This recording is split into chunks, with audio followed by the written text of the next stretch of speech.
আসসালামু আলাইকুম প্রিয় দর্শক বন্ধুরা, কেমন আছেন সবাইকে স্বাগতম আমাদের জীবন গল্প চ্যানেলে। আবারও চলে আসলাম আমরা রুনা আপুর কাছে। রুনা আপুর মুখ থেকে আবারও তার জীবন বিস্তারিত কিছু কথা শুনবো।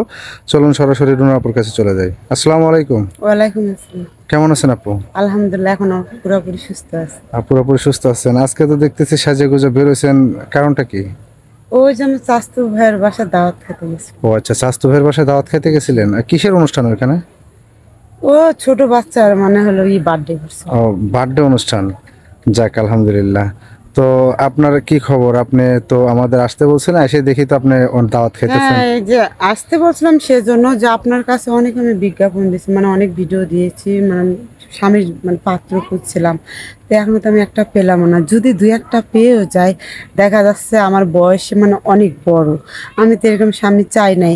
আর অনেকে দেখা যাচ্ছে কি বলে জানেন, আপনার ফোন নাম্বারটাতে আমি কথা বলি। ভাই আমাদের কাছে মানে আমার কাছে কোনো ফোন নেই, আমি কিন্তু অনেক গরিব। আমি যখন ছোট ছিলাম, ছোট বলতে কি বড়ই হয়েছিলাম যখন আমার বাবা মারা যায় তখন। তারপরে বিয়ের পর স্বামীর সঙ্গে ডিভোর্স হওয়ার পর মা মারা যায়।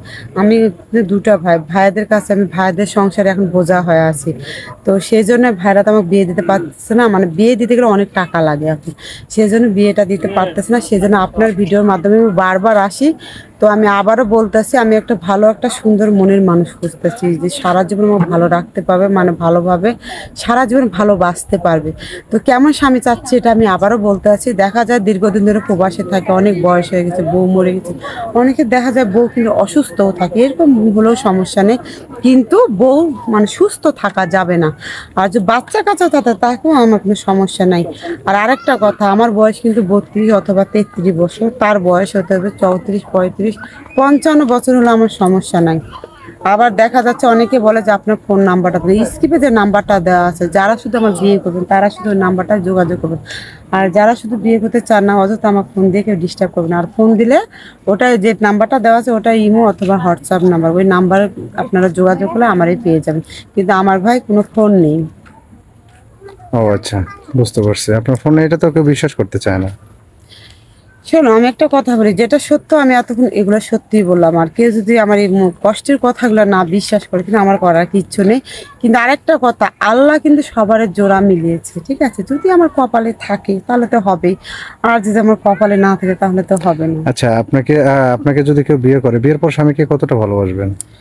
শোনেন, একটা স্ত্রী মানে কতটুকু মানে তার স্বামীকে ভালোবাসতে পারে, যতটুকু ভালোবাসা দেওয়ার দরকার, ভালোবাসার দরকার অতটুকুই, তার বেশি তো আমি আর দিতে পারবো না। আর হ্যাঁ, টাকা পয়সা বাড়ি ঘর এটা তো আমি কিছুই দিতে পারবো না, তার শুধু আমি ছাড়া। ও আচ্ছা। না, অনেকে আছে যে স্বামীকে ভালোবাসতেছে না, মানে যে প্রত্যেকটা সময় কথা শোনায়, প্রত্যেকটা সময় যে মানে তার সাথে একটু মানে রাব ব্যবহার করে। আপনি কি ওরকম করবেন? না, আমি কিন্তু একটা গ্রামের সহজ সরল মেয়ে, কিন্তু আমি এই ধরনের না যে আমার স্বামীকে বললাম এটা নিয়ে এসে দাও। হয়তো অনেক সময় দেখা যায় তার কাছে টাকা না থাকতে পারে, যেমন এমন সময় একটা জিনিস আমি চাইলাম তার কাছে, দেখা যাচ্ছে কিবা একটা মালা, কিবা একটা মানে যে কোনো একটা ক্রিম, মেয়েদের তো আমরা এগুলো ব্যবহার করি, অনেক সময় আমি চাইলাম তার কাছে টাকা নেই, কিন্তু হ্যাঁ আজকে পারলো না, সে কিন্তু আমার কালকে দিতে পারবে। কিন্তু একটা মেয়ে কি কোন দিক থেকে খুশি হয়, সে যদি একটা মাথার কাঁকড়াও যদি আইনে দেয়, কিন্তু একটা স্ত্রী 10 টাকা দিয়ে আইনে দাও, তারপরেও স্ত্রীটা কিন্তু খুশি হয় যে আমার স্বামী আমার জন্য এই জিনিসটা কিনে আনছে। কিন্তু সব মেয়েরা না, যারা কিন্তু কিছু কিছু মেয়েরা স্বামীরা একে পরকীয়া করে, তখন দেখা যায় ঘরের স্বামীকে ভালো লাগে না। দেখো এরকম মেয়েদের কপালে কিন্তু অনেক ছেলেরা আসে, কিন্তু আমার দেখো আমি এত সুন্দর একটা সহজ সরল গ্রামের মেয়ে, তারপরেও আমি একটা ভালো একটা মনের মানুষ পাচ্ছি না। যাক, আপনার কথাগুলো শুনে ভালো লাগলো। আমাদের দর্শক বন্ধুরা যে যেখান থেকে দেখতেছেন, আশা করি আমাদের ভিডিওটা বেশি বেশি শেয়ার করবেন। আর সবাই শেয়ারের মাধ্যমে হয়তো এই আপুটার একটা ভালো সংসার হতে পারে, ভালো একটা হাজব্যান্ড হতে পারে। আমাদের স্ক্রিনে দেওয়ার নাম্বারটিতে যোগাযোগ করবেন। আমাদের স্ক্রিনে দেওয়ার নাম্বারটিতে হোয়াটসঅ্যাপ ইমো থাকবে। কেউ ভিডিও কল দেবেন না, সবাই অডিও কল দেবেন। ভিডিও কল দিলে ব্লক মারতে বাধ্য হবো। সবাই ভালো থাকবেন, সুস্থ থাকবেন। আল্লাহ হাফেজ।